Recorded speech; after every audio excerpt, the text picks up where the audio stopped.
ဒီလူဟာမနက်မိုးလင်းလို့နိုးတာနဲ့ပထမဆုံးလုပ်တဲ့အလုပ်ကမီတာ1000မြင့်နဲ့6ကန်းပါပေါ်ကနေခုန်ချတာပါပဲပြီးရင်တော့မီတာ90နဲ့တဲ့ရေအောက်မှာထိုင်ပြီးဘဝအကြောင်းတွေးတောနေတဲ့သူဟာသူဟာတောက်လည်းမဟုတ်အကွာမန်းလည်းမဟုတ်ပါဘူးအမေရိကရဲ့ထိပ်တန်းအထူးတပ်ဖွဲ့ဝင်စစ်သားတစ်ယောက်ပဲဖြစ်ပါတယ်ဂျက်အိမ်ပြန်ရောက်တဲ့အခါချစ်သူအာနာကသူ့ကိုစောင့်မျှော်နေတာကိုတွေ့လိုက်ရပါတယ်အကြောင်းကတော့သူတို့အဖွဲ့ဟာလက်တလုံးမှာပဲလွန်စွာမှအနေအများတဲ့တီးသက်မရှင်တစ်ခုကိုလက်ခံခဲ့လို့ပါပဲလွန်ခဲ့တဲ့ရက်ပိုင်းကတင်ရဲနှစ်ယောက်ဟာကောင်လေးနှစ်ယောက်ကိုရုတ်တရက်တားဆီးခဲ့ပြီးအဲ့ဒီထဲကကောင်လေးတစ်ယောက်ကိုပြန်ပေးဆွဲသွားခဲ့ပါတယ်အဲ့ဒီကောင်လေးဟာအိန္ဒိယမူရရာဇာကြီးရဲ့တားဖြစ်နေခဲ့တာပါဒါပေမဲ့အဲ့ဒီအချိန်မှာမူရရာဇာကြီးကထောင်ကျနေတာကြောင့်သူ့ရဲ့လက်အောက်ငယ်သားတွေကိုနေလန်းမျိုးစုံသုံးပြီးတားဖြစ်သူကိုကယ်ထုတ်ဖို့အမိန့်ပေးခဲ့ပါတယ်ဒါကြောင့်လက်အောက်ငယ်သားတွေဟာကျက်တို့အဖွဲ့ကိုလာရောက်ငားရမ်းခဲ့တာဖြစ်ပါတယ်ဒါပေမဲ့ကောင်လေးကိုပြန်ပေးဆွဲသွားတဲ့ရန်သူကလည်းပြောဆွဲလို့ရတဲ့ကောင်မဟုတ်ပါဘူးသူဟာဒါကာမျိုးရဲ့အကြီးဆုံးမူရရာဇာကြီးဖြစ်နေတာပါဒီမစ်ရှင်ဟာတေမင်းနဲ့ရှစ်ပြန်ရမယ့်ပွဲလို့ပင်ဆိုနိုင်ပေမဲ့ဂျက်ကတော့ဘာမှတွန်းဆုတ်မနေပဲချက်ချင်းလက်ခံခဲ့ပါတယ်အကြောင်းကတော့စုချင်းငွေဟာအမေရိကန်ဒေါ်လာ150တောင်မှရမှာမို့လို့ပါပဲနောက်တနေ့မှာတော့ဂျက်ဟာသူ့ဖွဲ့ကိုဦးဆောင်ပြီးဒါကာနယ်ဇက်ကိုရောက်ရှိလာခဲ့ပြီးကယ်ဆယ်ရေးအစီအစဉ်ကိုချက်ချင်းဆွေးနွေးခဲ့ကြပါတယ်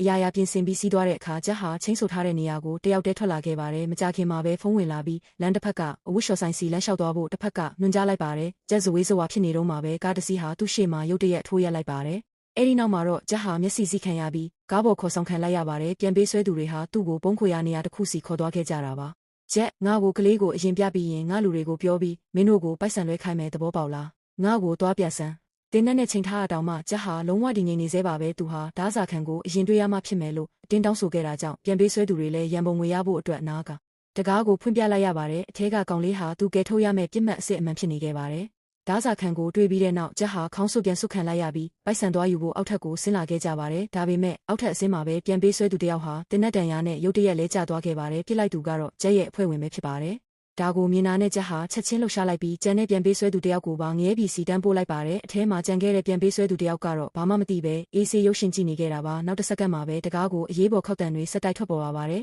အဲ့ဒီလူဟာတခုခုမှရင်းနေပြီဆိုတာကိုချက်ချင်းရိပ်မိသွားပြီးတင်းနက်ကိုထုတ်ကတကားစီစိုက်ကြည့်ပြီးတတိနဲ့ချင်းကပ်သွားခဲ့ပါတယ်ဒါပေမဲ့သူ့ရဲ့လှုပ်ရှားမှုတွေအားလုံးကိုဂျက်ကရိပ်မိပြီးသားဖြစ်နေခဲ့ပါပြီရန်သူအားလုံးကိုရှင်းလင်းပြီးတဲ့နောက်မှာတော့ဂျက်ဟာကောင်လေးကိုအောင်မြင်စွာကယ်ထုတ်နိုင်ခဲ့ပါတယ်ဒါပေမဲ့ဒီမျိုးတွေကနေလွတ်မြောက်ဖို့ကတော့ကောင်းကင်ဘော်တက်ရတာထက်တောင်ပိုခက်ခဲနေခဲ့ပါပြီ။ဘာလို့လဲဆိုတော့ရန်သူခေါင်းဆောင်ဟာကောင်းရေးကဲထုတ်ခံလိုက်ရပြီဆိုတာကိုသိသွားပြီးတမျိုးလုံးကိုပိတ်ဆို့ဖို့အမိန့်ပေးလိုက်လို့ပါပဲ။ကဲဂျက်တယောက်ဒီမျိုးတွေကနေအသက်ရှင်လျက်လွတ်မြောက်သွားနိုင်ပါမလား